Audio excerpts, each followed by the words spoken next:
Now, some business formations have welcomed the ANC's plan to form a government of national unity after failing to get the majority vote in last month's general elections. But some business leaders are skeptical about the effectiveness that a unity government will have for South Africa's needs. My colleague Ntokozo Khumalo has this report. The business community in South Africa says the African National Congress should draw serious lessons from the past after failing to secure an outright majority in the May 29 election. While the ANC has opted to form a national unity government as the best option for the country, some are not convinced, including the Black Business Council. The BBC, which represents the interest of black business in the country, says if a unity government is formed, it must not reverse the economic gains made over the past 30 years. Any reconstituted government must then be based on principles and values that addresses the economic issues on the basis of inclusiveness, on the basis of changing the patterns of ownership, on the basis of addressing how do we deal with the land. However, the National Black Business Caucus says it is disappointed in the ANC for opting to a government of national unity, as this could see a reversal of economic transformation. The Township Economic Development Act becomes obsolete if you don't have black economic empowerment, broad-based black economic empowerment. All the DFIs, so the specialized lending that are dealing with previously disadvantaged people, giving them access to funding that they can't get from the commercial banks, that will all fall away because those are all in line with what we created as the NBBC before the creation of the Black Business Council.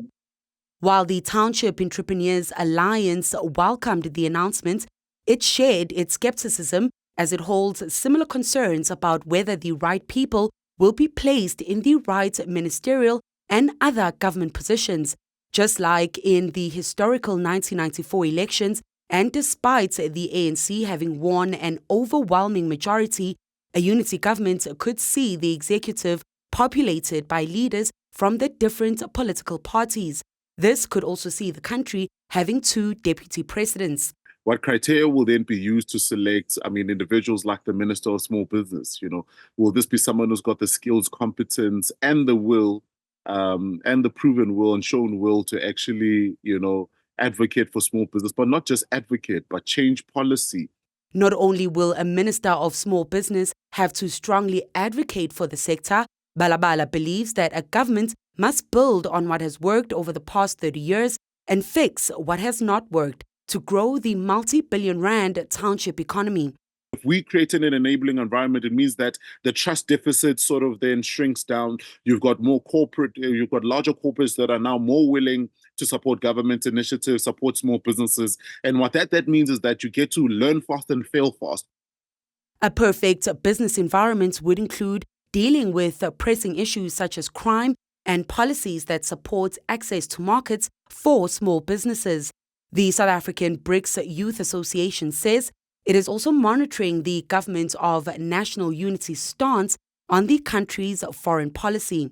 We know that there are certain parties in South Africa that are not pro-BRICS, that are also not pro our support with Palestine. They are pro-Israel. There are so many things that you need to consider when we talk about government of unity when it comes to the foreign policy of the country at large. Matlala highlights that over the coming years, trade formations such as BRICS will eventually unlock opportunities for the economy on the trade front to enable youth-led businesses to take advantage of the opportunities. President Cyril Ramaphosa highlighted that the government's focus will be on tackling pressing issues, including growing a sluggish economy weighed down by structural issues such as load shedding and logistics bottlenecks, reducing skyrocketing unemployment, hitting black youth and women the hardest, is also high on the agenda. For Newzroom Afrika on Channel 405, I'm Ntokozo Khumalo in Johannesburg.